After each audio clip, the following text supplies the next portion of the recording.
जरा सोचिए, मतलब कल्पना कीजिए कि सरकार एक ऐसा कानून लेकर आती है जिससे नागरिकों के कुछ बुनियादी अधिकार ही छिन जाते हैं। जो कि बहुत डरावना विचार है। बिल्कुल। और स्वाभाविक रूप से ऐसे में लोग सीधे न्यायपालिका के पास जाते हैं। लेकिन तब पता चलता है कि सरकार ने एक ऐसा सिस्टम बना दिया है कि देश का सर्वोच्च न्यायालय उस कानून को छू भी नहीं सकता। जी बिल्कुल बेबस है ना। सुनने में ये किसी तानाशाही का दृश्य लगता है, लेकिन ये कोई फिक्शन नहीं है। असल में नहीं है। 1970 के दशक में भारत के भीतर पूरी तरह से कानूनी और संवैधानिक तरीके से कुछ ऐसा ही घटित हो रहा था। तो इस गहन विश्लेषण में आज हम 1963 से 1971 के उस बेहद उथल-पुथल भरे 8 साल के दौर में उतरने वाले हैं। एक बहुत ही महत्वपूर्ण दौर। एकदम, जिसने भारतीय संविधान को हमेशा के लिए बदल कर रख दिया। हम अक्सर बात करते हैं ना कि कैसे हमारे स्मार्टफोन या लैपटॉप में एक सॉफ्टवेयर अपडेट आता है। हाँ, और रातों रात मशीन के काम करने का तरीका बदल जाता है। बिल्कुल वही। आज हम भारत रूपी इस विशाल लोकतंत्र के कुछ सबसे बड़े और ऐतिहासिक सॉफ्टवेयर अपडेट्स यानी 16वें से 25वें संविधान संशोधनों को डीकोड करने वाले हैं। ठीक है, तो आइए इसे विस्तार से समझते हैं कि कैसे एक युवा राष्ट्र अपने बुनियादी नियमों को फिर से लिख रहा था। मुझे लगता है ये सॉफ्टवेयर अपडेट वाली बात इस स्थिति को समझने के लिए बहुत सटीक है, क्योंकि जब हम 1963 से 1971 के इस दौर को देखते हैं तो पाते हैं कि ये केवल संविधान रूपी किताब के कुछ पन्नों या शब्दों को बदलने की कोई साधारण कवायद नहीं थी। कुछ बहुत बड़ा हो रहा था। जी, यह एक युवा राष्ट्र द्वारा अपनी बदलती हुई जरूरतों, अपनी आंतरिक जटिलताओं और सबसे महत्वपूर्ण रूप से राज्य की शक्ति की सीमाओं को फिर से परिभाषित करने का एक बहुत ही आक्रामक प्रयास था। आक्रामक प्रयास, ये सही शब्द है ना? इन 8 वर्षों में हम देखते हैं कि कैसे संसद और न्यायपालिका के बीच मतलब एक अभूतपूर्व शक्ति संघर्ष शुरू होता है। एक ऐसा संघर्ष जो भारत के संघीय ढांचे से लेकर एक आम नागरिक के अधिकारों तक हर चीज को झकझोर देता है।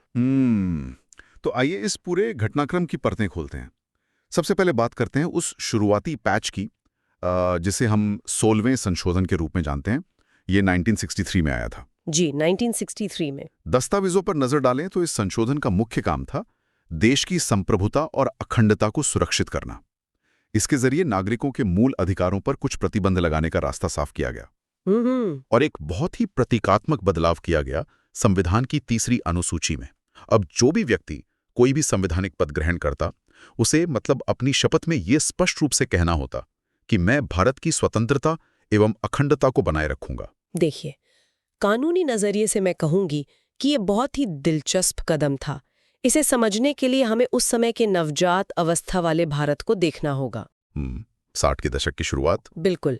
संविधान निर्माताओं ने नागरिकों को अभिव्यक्ति की आजादी और संगठन बनाने जैसे विस्तृत मूल अधिकार तो दे दिए थे। हाँ। लेकिन 60 के दशक की शुरुआत में ये महसूस किया गया कि कुछ अलगाववादी ताकतें इन्हीं अधिकारों का इस्तेमाल करके देश को तोड़ने की बात कर सकती हैं। अच्छा, मतलब सिस्टम की ही कमियों का फायदा उठाकर। एकदम सही। मान लीजिए कोई व्यक्ति अभिव्यक्ति की आजादी के नाम पर ये कहने लगे कि उसका राज्य भारत से अलग होना चाहता है, तो 16वें संशोधन ने इस लूपहोल या खामी को बंद कर दिया। समझ गया। यह स्पष्ट कर दिया गया कि आपके अधिकार वहीं तक हैं जहां तक वे राष्ट्र की अखंडता के लिए कोई खतरा पैदा न करें। लेकिन पर एक मिनट, क्या ये खतरनाक शुरुआत नहीं थी? कैसे? मतलब ये तो कुछ ऐसा हुआ कि आपने एक नया घर बनाया और फिर सुरक्षा के नाम पर घर के चारों ओर इतनी ऊंची और मजबूत बाड़ लगा दी कि अंदर रहने वालों को ही घुटन होने लगे।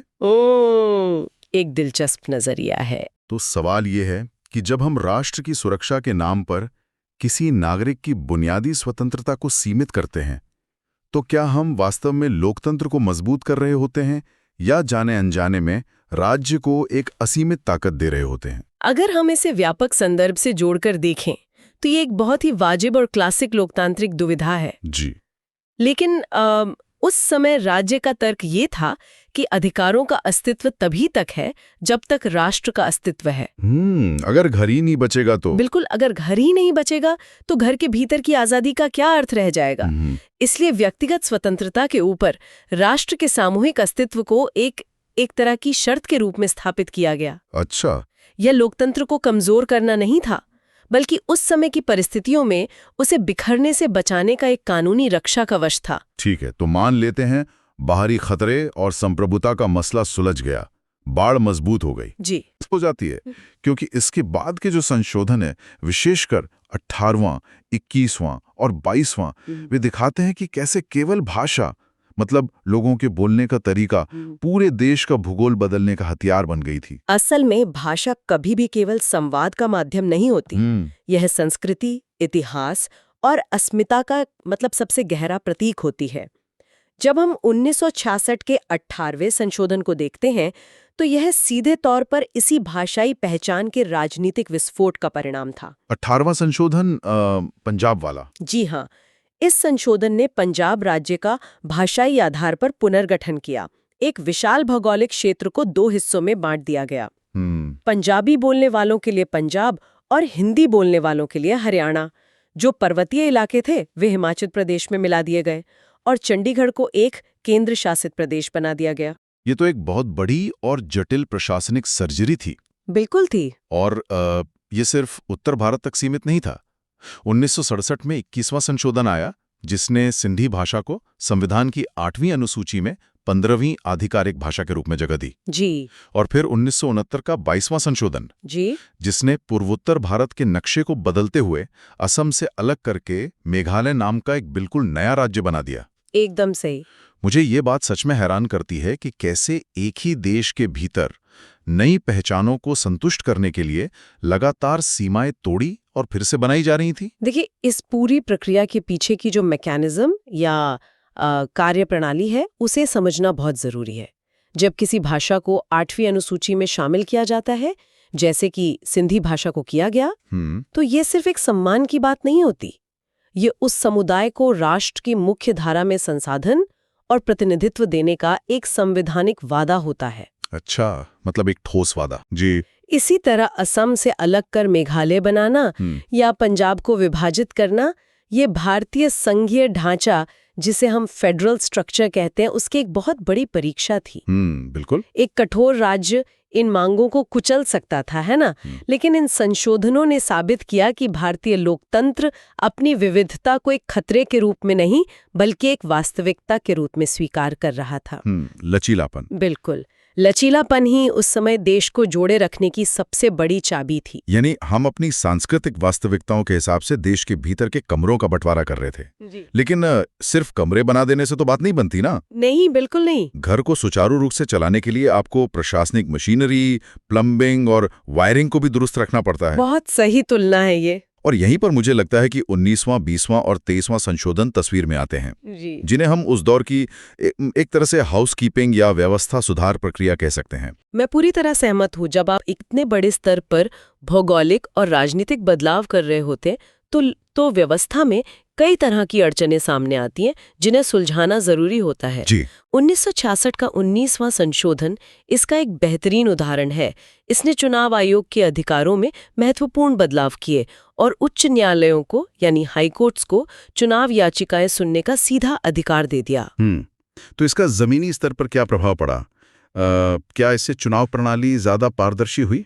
कानूनी तौर पर मैं कहूंगी कि इसने चुनावी न्याय को विकेंद्रीकृत डिसेंट्रलाइज कर दिया। लोकतंत्र की सबसे बड़ी शर्त है निष्पक्ष चुनाव। अगर चुनाव में कोई धांधली होती है तो न्याय तेजी से मिलना चाहिए। बिल्कुल। तो उच्च न्यायालयों को ये शक्ति देकर व्यवस्था ने ये सुनिश्चित किया कि चुनावी विवादों में न्यायपालिका की भूमिका अधिक सशक्त और सुलभ हो। अच्छा। और 20वां संशोधन इसी तरह 20वें संशोधन ने कुछ जिला न्यायाधीशों की नियुक्तियों में रही तकनीकी अनियमितताओं को दूर कर दिया। इससे न्यायपालिका की निचली व्यवस्था को वैधता और स्थिरता मिली। समझ गया।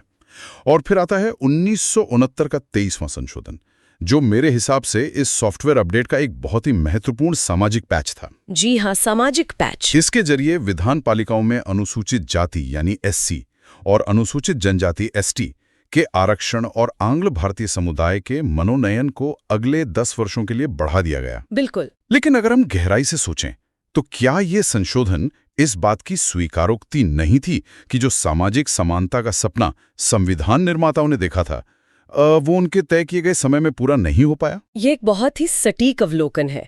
देखिए, संविधान बनाते समय ये उम्मीद थी कि एक निश्चित समय सीमा के भीतर आरक्षण जैसी व्यवस्थाओं के जरिए हाशिए पर पड़े समुदायों को मुख्य धारा के बराबर ला दिया जाएगा। जी। लेकिन 23वें संशोधन का आना राज्य की इस वास्तविकता का एहसास था कि सामाजिक भेदभाव की जड़ें अनुमान से कहीं ज्यादा गहरी हैं। बहुत गहरी है। इसलिए उस सुरक्षा जाल को, उस सपोर्ट सिस्टम को एक और दशक के लिए बढ़ाना कोई विकल्प नहीं था, बल्कि एक सामाजिक न्याय की अनिवार्यता बन गया था। सही बात है। तो ये यहाँ तक की कहानी एक ऐसे देश की है जो अपनी सीमाओं को मजबूत कर रहा है, अपनी नागरिकों की भाषाई भावनाओं को सम्मान दे रहा है और अपनी प्रशासनिक कमियों को दूर कर रहा है। जी बिल्कुल, क्रमिक विकास। सब कुछ बहुत ही तर्कसंगत लगता है, लेकिन अब हम इस चर्चा के सबसे क्लाइमैक्स, सबसे बड़े शक्ति संघर्ष की ओर बढ़ रहे हैं, जो कि बहुत ही दिलचस्प हिस्सा है। 17वां, 24वां और 25वां संशोधन। सो ये वो बदलाव हैं जिन्होंने न्यायपालिका और संसद के बीच एक ऐसा वैचारिक युद्ध छेड़ दिया जिसकी गूंज आज तक सुनाई देती है। ये वास्तव में पूरे भारतीय संवैधानिक इतिहास का सबसे नाटकीय दौर है।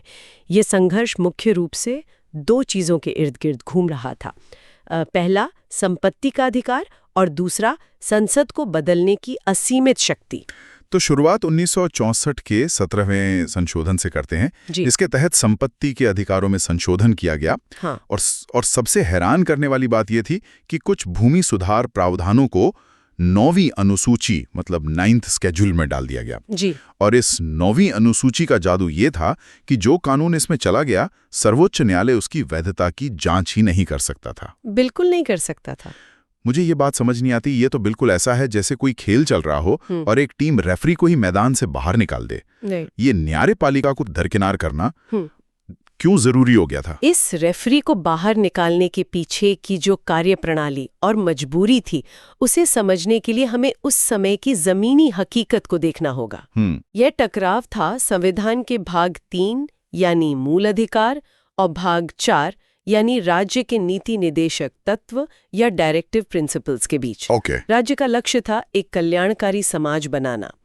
मान लीजिए सरकार एक कानून लाती है कि एक अमीर जमींदार जिसके पास हजारों एकड़ जमीन है, उसे अतिरिक्त जमीन लेकर उन सैकड़ों गरीब किसानों में बांटी जाए जिनके पास कुछ नहीं है। बिल्कुल सही। ये नीति निदेशक तत्वों के हिसाब से एकदम सही था। लेकिन वो जमींदार तुरंत अपने संपत्ति के मूल अधिकार का हवाला देकर अदालत पहुंच जाता होगा। बिल्कुल, जमींदार अदालत जाता और न्यायपालिका जो कि कानून के अक्षरों से बंधी है, मूल अधिकारों के हनन के आधार पर उस जन कल्याणकारी कानून को रद्द कर देती। अरे बाप रे। जी, सरकार बार बार नीतियां बनाती और अदालतें उन्हें खारिज कर देती। तो 17वें संशोधन और 9वीं अनुसूची के जरिए संसद ने यह संदेश दिया कि जब बात लाखों भूमिहीन लोगों के कल्याण की हो, तो चंद लोगों के संपत्ति के अधिकारों को ढाल नहीं बनने दिया जा सकता। इसलिए न्यायपालिका के हस्तक्षेप को ही कानूनी रूप से रोक दिया गया। ये तो सिर्फ ट्रेलर था। बिल्कुल। असली और सबसे बड़ा धमाका हुआ 1971 में, 24वां संशोधन। जी, 1971। इस संशोधन ने जो किया वो सच में रोंगटे खड़े कर देने वाला है। इसके जरिए संसद ने आधिकारिक तौर पर यह घोषित कर दिया कि वो संविधान के किसी भी हिस्से को बदल सकती है। किसी भी हिस्से को। और इस किसी भी हिस्से में नागरिकों के मूल अधिकार भी शामिल थे। इतना ही नहीं, ये भी नियम बना दिया गया कि जब ऐसा कोई संशोधन विधेयक राष्ट्रपति के पास जाएगा तो उन्हें उस पर अपनी सहमति देनी ही होगी। मतलब राष्ट्रपति के पास हस्ताक्षर करने के अलावा कोई विकल्प नहीं बचा। देखिए, ये संसद द्वारा अपनी पूर्ण सर्वोच्चता स्थापित करने का क्षण था। 24वें संशोधन ने शक्ति संतुलन के तराजू को पूरी तरह से विधायिका की ओर झुका दिया। पूरी तरह से। संसद का ये तर्क था कि वो जनता द्वारा चुनी गई है, इसलिए जनता की इच्छा का प्रतिनिधित्व वही करती है। कोई अदालत या कोई एक व्यक्ति, चाहे वो राष्ट्रपति ही क्यों न हो, वो नहीं करता। राष्ट्रपति के हस्ताक्षर को बाध्यकारी बनाकर संसद ने सिस्टम के भीतर मौजूद उस आखिरी एंटीवायरस को भी निष्क्रिय कर दिया जो किसी विवादास्पद बदलाव को रोक सकता था। और इस शक्ति को हासिल करते ही उसी साल एक और प्रहार हुआ, 25वां संशोधन। जी हाँ। और इस संशोधन ने जो दार्शनिक बदलाव किया वो बहुत गहरा है। इसने ये स्पष्ट रूप से लिख दिया कि अगर सरकार अनुच्छेद 39 खा या गा मतलब समाज के भौतिक संसाधनों के समान बंटवारे और धन के संकेंद्रण को रोकने के लिए कोई कानून बनाती है। तो उस कानून को अदालत में इस आधार पर चुनौती नहीं दी जा सकती कि वो नागरिकों की समानता यानी अनुच्छेद 14, स्वतंत्रता अनुच्छेद 19 या संपत्ति अनुच्छेद 31 के अधिकारों का उल्लंघन करता है। मतलब कोई कोर्ट नहीं जा सकता। जी, यहाँ जो बात सबसे आकर्षक है वो ये है कि व्यक्तिगत अधिकारों और सामूहिक कल्याण के बीच की जो रस्साकशी 17वें संशोधन से शुरू हुई थी, वो 25वें संशोधन में आकर एक स्पष्ट नतीजे पर पहुंचती है। संसद ने यह कानूनी रूप से स्थापित कर दिया कि एक गरीब और विकासशील देश में वेलफेयर स्टेट यानी कल्याणकारी राज्य का लक्ष्य व्यक्तिगत मौलिक अधिकारों से कहीं ऊपर है। इसका सीधा अर्थ ये था कि अगर राज्य बहुसंख्यक गरीबों के हित के लिए कुछ मुट्ठी भर लोगों की संपत्ति या समानता के अधिकारों को कुचलता भी है, तो वो संवैधानिक रूप से वैध माना जाएगा। ये व्यक्तिगत अधिकारों पर राज्य की नीति की एक बहुत बड़ी जीत थी। तो अगर हम इस पूरी यात्रा को पीछे मुड़ के देखें, 1963 में जब ये सफर 16वें संशोधन के साथ शुरू हुआ था, तो मकसद था देश को टूटने से बचाना। बिल्कुल। फिर फिर हमने बीच के वर्षों में देखा कि कैसे राज्यों की सीमाओं को भाषा के आधार पर फिर से खींचा गया, चुनाव प्रणाली और आरक्षण की मियाद को बढ़ाया गया, और अंततः 1971 आते आते संसद ने खुद को एक ऐसे अजेय तंत्र में बदल लिया जो संविधान की मूल भावना और नागरिकों के बुनियादी अधिकारों तक को अपनी मर्जी से आकार दे सकता था। और यही विश्लेषण हमें उस सबसे जटिल ऐतिहासिक सवाल के मुहाने पर लाकर खड़ा कर देता है। वो क्या है? यह एक महत्वपूर्ण सवाल खड़ा करता है कि क्या उस समय के भारत जैसी घोर आर्थिक विषमताओं वाले देश में भूमि सुधार और संसाधनों के समान बंटवारे के लिए न्यायपालिका को किनारे लगाना और मौलिक अधिकारों को कम करना एक अपरिहार्य ऐतिहासिक आवश्यकता थी,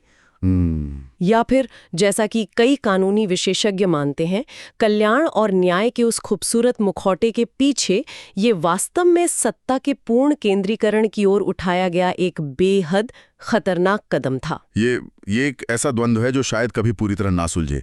हमने इस चर्चा की शुरुआत में संविधान की तुलना एक कंप्यूटर के सॉफ्टवेयर से की थी, जिसे जरूरत पड़ने पर अपडेट किया जा सकता है। जी, लेकिन ये पूरी कहानी हमें एक बहुत ही बेचैन करने वाले विचार की ओर ले जाती है। जरा इस बारे में सोचा जाए, अगर किसी देश का संविधान इतनी आसानी से अपडेट किया जा सकता है, अगर संसद के पास उसके कोर कोड को यानी मूल अधिकारों तक को बदलने की असीमित शक्ति आ जाए, तो फिर उस संविधान के मूल संस्थापकों की दूरदृष्टि की रक्षा कौन करेगा? सही बात है। क्या यह संभव है कि भविष्य में लगातार ऐसे ही अपडेट्स आते रहें और एक दिन बिना किसी नियम को तोड़े, बिना कोई गैर कानूनी काम किए, एक पूरा का पूरा लोकतंत्र एक ऐसे स्वरूप में बदल जाए जिसे पहचानना ही मुश्किल हो? वास्तव में हमारे मौलिक अधिकारों की गारंटी कौन देता है? कानून की किताब या उस समय सत्ता में बैठे लोगों की इच्छा? इस जटिल और गहरे विचार के साथ हम आज के इस गहन विश्लेषण को यहीं समाप्त करते हैं। जुड़ने के लिए शुक्रिया।